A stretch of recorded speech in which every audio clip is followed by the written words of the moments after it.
Cordial saludo, maestro Ley Martín. Un agradecimiento especial para nuestros colaboradores, don Luis Enrique Ríos en Barranquilla y don Ricardo Bedoya en Bogotá.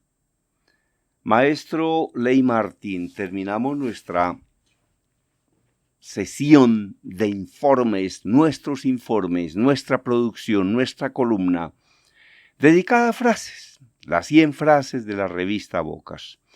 Muy interesante. Y ahora pasamos a temas científicos. ¿Por qué es bueno que le dediquemos tanto tiempo y esfuerzo al sexo? Esto es de Victoria de Andrés Fernández de Conversation. Ella es profesora titular en el Departamento de Biología Animal de la Universidad de Málaga, en España. Dice que la reproducción sexual requiere una enorme inversión de energía, pero bien lo vale, evolutivamente hablando. La rana que no para de croar durante semanas, el palomo que se exhibe con el pecho hinchado hasta lo imposible, la luciérnaga que revolotea toda la noche iluminando la oscuridad con su abdomen. ¿Qué esfuerzo más enorme hacemos los animales para atraer al sexo contrario? ¿Qué caro nos sale el sexo? La energía que los individuos de las diferentes especies animales invierten en la reproducción sexual se establece a varios niveles. En primer lugar, hay que hacer vistosa y atrayente la genitalidad para el sexo contrario. Bueno, esto igual ocurre con el animal humano, ¿no? Hay que hacer vistosa y atrayente la genitalidad para el sexo contrario. A este inicial plano de atracción anatómica se le unen los invisibles pero irresistibles recursos fisiológicos, encabezados por las feromonas, que aturden a los que no ven muy bien, o los perfumes también. Y si aún no es suficiente con este despliegue de encantos, algunos taxones como aves y mamíferos han llevado los cortejos nupciales y de apareamiento a un punto de absoluta sublimación. El resultado es que no hay individuo en la mayoría de las especies que se pueda resistir a la combinación fatal de una anatomía apabullante, una fisiología envolvente y una elaborada y sofisticada etología, como los valses de los escorpiones, que dejan la danza de los 7 velos a la altura de un aficionado de medio pelo. Óigame, los escorpiones hacen entonces unos valses, unas danzas, y se dice en esta información que la danza de los 7 velos, mejor dicho, eso es como de principiantes, frente a lo que hacen los escorpiones, todo para tener el sexo y la reproducción. Continúa la información. Si a todo ello le unimos la variable tiempo invertido en conseguir el apareamiento, y por lo tanto la fertilización de los óvulos y la consecución de una nueva generación para la especie, confirmamos nuestra hipótesis de partida.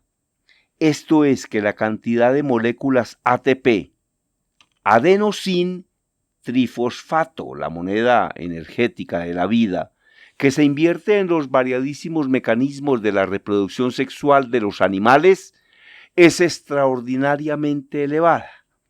Los animales sexuales realizamos toda una serie de cortejos para poder aparearnos. Oiga, y esto es verdad, es que hay que analizar, por ejemplo, al hombre, o hay que analizar también a la mujer, ¿no? Esa cantidad de cosas que hace para aparearse. Muy bien. La reproducción sexual, hace poco leí una frase de una periodista de apellido San Miguel, que es una excelente periodista, fue directora de algunas publicaciones, de algunas revistas, se llama Ángela San Miguel. Le envío un gran abrazo, la tengo en mi Facebook, además es muy linda. Oiga, y sacó por ahí una frase,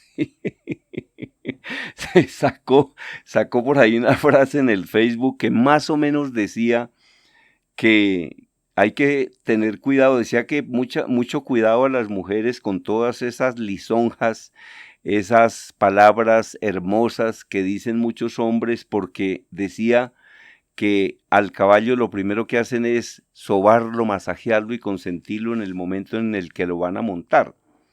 Me pareció como simpática la frase y la comparación que hacía doña Ángela San Miguel. Los animales sexuales realizamos toda una serie de cortejos para poder aparearnos. La reproducción sexual, por lo tanto, no es cara sino carísima. Máxime si se compara con la sencillez de la fisipartición de una ameba o la gemación de un pólipo. Ambos mecanismos de reproducción asexual. Los otros costos del sexo.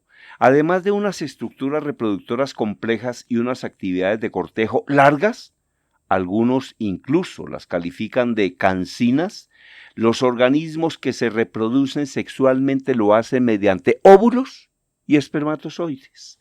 Ambos, recordemos, son células haploides, es decir, de dotación cromosómica sencilla, a diferencia del resto de las células corporales, las somáticas, que son de dotación cromosómica doble. Dicho de otra manera, los organismos reducen su potencial genético a la mitad cuando se reproducen sexualmente. En contraposición, cuando un animal recurre a algunos de los variados mecanismos de reproducción asexual, lo hace sin privarse de ninguna de sus riquezas genéticas. Resumiendo, por un lado, los animales sexuales invertimos una enorme cantidad de energía y por otro, desperdiciamos la mitad de nuestro potencial genético.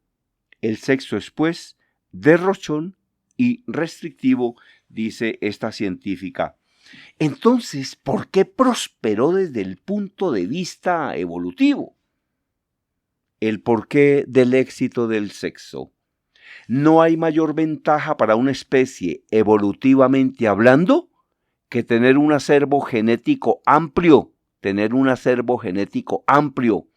El sexo genera una mayor variación de genes. Ojo, el sexo genera una mayor variación, una mayor variedad de genes. Es la forma de disponer de variadas opciones, genotipos, potencialmente adaptativas que se pueden adaptar frente a los impredecibles cambios del medio que supone la vida en este planeta. Así, ante alteraciones en las condiciones externas, habría más potenciales individuos que podrían sobrevivir y reproducirse, garantizando de esta forma la continuidad de la especie. Es sabia la naturaleza, ¿no? Es sabia la naturaleza. Dicho de otro modo, todo lo que genere diversidad de genotipos será una herramienta de oro para cualquier especie. La selección natural lo considerará algo bueno y no lo eliminará. Desde este punto de vista, la aparición del sexo fue un chollo, una ganga, puesto que supuso una auténtica factoría de producción de variabilidad genética. Hay muchas variables genéticas. Vamos a ver cómo. En un primer nivel, como óvulos y espermatozoides se generan por un proceso de meiosis, sufren la reducción de la dotación cromosómica y la recombinación de genes entre cromosomas procedentes de las líneas paterna y materna durante su formación. Estos entrecruzamientos de genes, crossing over, ocurren al azar, tanto en número como en secciones de cromosomas afectados. El resultado es que óvulos y espermatozoides son todos genéticamente diferentes entre sí. Por otra parte, vuelve a intervenir el azar a un segundo nivel, en el momento en el que un determinado espermatozoide y no otro es el que fecunda un determinado óvulo en vez de otro. Y ahí está la variación que garantiza la subsistencia de la especie. Resultado de todo ello es que el sexo aumenta brutalmente las posibilidades de generación de individuos genéticamente diferentes en las especies, y con ello se disparan sus posibilidades de supervivencia y de diversificación. Mejor dicho, si fuéramos genéticamente idénticos todos unos tras de otros, en cualquier momento desapareceríamos. Entonces, la propia naturaleza va creando como individuos diferentes para que se garantice la supervivencia de las especies. La reproducción sexual genera individuos genéticamente diferentes, lo que aumenta enormemente sus posibilidades de supervivencia.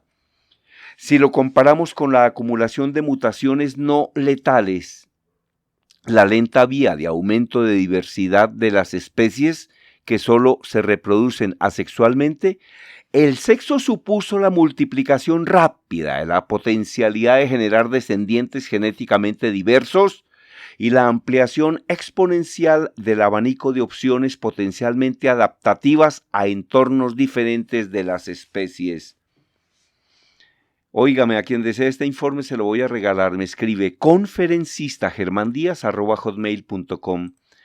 Acá recuerdo a mi gran amigo Antonio Ibáñez, el periodista. Tenía una frase que siempre repetía: hay que defender la vida, que la muerte se defiende sola, decía el caballero de la noche. En otras palabras, el sexo le dio marcha a la evolución. El sexo le dio marcha a la evolución de las especies. Para quienes todavía no estén suficientemente asombrados con las ventajas que acarrea la reproducción sexual, resulta que ofrece algunos beneficios extras. Concretamente permite contrarrestar los efectos negativos de muchas mutaciones nocivas que genera el azar. La dotación genética doble posibilita el alelo bueno y que se neutralice al alelo deleterio del cromosoma homólogo. Por esta misma razón se crea la posibilidad de que las infrecuentes mutaciones ventajosas que surgen en individuos separados se puedan combinar en un solo ser, homocigótico para ese carácter. Pero hay aún más. Sir Ronald Fisher ya sugirió hace un siglo que el sexo podría facilitar la propagación de genes ventajosos al permitirles escapar mejor de su entorno genético si surgiera un cromosoma con genes nocivos. Impresionante la manera como se defiende y cómo actúa la naturaleza, ¿no? Impresionante. Un último argumento lo adoptan los autores que sugieren que el sexo ayudaría a los individuos a resistir los parásitos. En esta nueva interpretación biológica de la paradoja de la reina roja de Lewis Carroll, los anfitriones sexuados estarían continuamente corriendo, adaptándose para permanecer en un mismo lugar, resistir a los parásitos. Ya ven, el sexo es un auténtico invento evolutivamente hablando, y eso que ni siquiera he hecho una velada alusión a todos los detalles en los que no me cabe duda que todos los lectores estarán pensando, dice la doctora Victoria de Andrés Fernández, profesora titular del Departamento de Biología Animal de la Universidad de Málaga. Bueno, estudie este informe, escúchelo, analícelo. Yo se lo regalo para que lo escuche muy bien, porque vean cómo el sexo protege la permanencia y la evolución de las especies. Un informe científico. Nadie ha sido detenido por ir manejando con exceso de conocimiento. ¿Qué es cultura general? Es saber de todo, un poquito de todo. Y entre más sepa usted, mejor. Pero para saber hay que escuchar, hay que estudiar, hay que aprender. Y hay que estudiar mucho. Se dice que un profesional que no se actualiza pierde el 10% de su profesión por año. Eso era todo por el día de hoy, maestro Ley Martin. A quien desee escribir un libro y no sepa cómo hacerlo, nosotros le enseñamos a escribirlo o se lo escribimos todo. A quien desee mis audiolibros de 8, 9, 10 horas de información cada uno, me escribe y le digo cómo los consigue. Y a quien desee mis libros los consigue en Amazon, tengo 17. Y a quien tenga textos y quiera que se los grabemos, yo mismo se los grabo con muchísimo gusto. Era todo por el día de hoy, maestro Ley Martín. Mi correo electrónico conferencistas@hotmail.com, WhatsApp 322-218-7567. Yo hablo porque estoy vivo y estoy vivo gracias a Dios. Desde Bogotá, la información la presentó, gracias a Dios, Germán Díaz Sosa.